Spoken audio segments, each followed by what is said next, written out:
Hi friends, இங்கே பாருங்கள். இந்த பழம் பாருங்கள் எவ்வளோ பெருசாக இருக்குன்னு பாருங்கள். இந்த பழம் பார்த்தீங்கன்னா ஊர்லேருந்து அம்மா கொண்டு வந்திருந்தாங்க.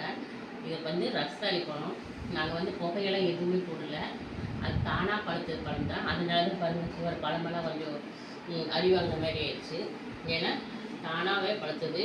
வீட்டில் இருந்து கொண்டு வந்திருந்தாங்க அம்மா. பாருங்கள், ஒரு தார் விட்டணும்.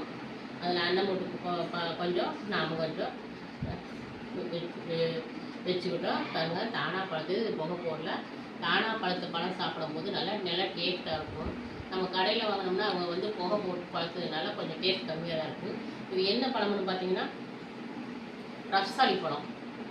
ரஸ்தாளி பழம் சளி பிடிக்காது, சரிங்களா? இது வந்து பார்த்தீங்கன்னா அம்மா வீட்டில் இருந்து கொண்டு வந்துருந்தாங்க. ஓகே ஃப்ரெண்ட்ஸ், இது வந்து பாருங்கள் ஒன்றுமே போடலைங்க. வீட்டு தண்ணி இதுதான். எவ்வளோ குண்டு குண்டு பழமாக இருக்குது பாருங்கள். பாருங்கள் ஃப்ரெண்ட்ஸ், இதை விலைக்கு வாங்கினா எவ்வளோ வாங்குவீங்கன்னு சொல்லிட்டு கமெண்ட் சொல்லுங்கள். பிடிச்சிருந்தால் லைக் பண்ணுங்கள். யாருக்கு வந்து ரஸ்தாளி பழம் பிடிக்குன்னு சொல்லிட்டு கமெண்ட் சொல்லுங்கள். இப்போ பாருங்கள் பழம் பாருங்கள் எவ்வளோ பெரிய குண்டு குண்டு பழமாக இருக்குது. இந்த பழம் ரொம்ப மேல்சுக்குங்கிறதால ரொம்ப பழுத்துச்சு. அப்பா, இந்த கையில் ஒரு கையில் என்னால் பிடிக்கவே முடியுங்க, அவ்வளோ வெயிட்டாக இருக்குது அந்த பழம். சரிங்க, கிட்டத்தட்ட ஒரு 5 கிலோ பக்கமாக இருக்குது அந்த வெயிட்.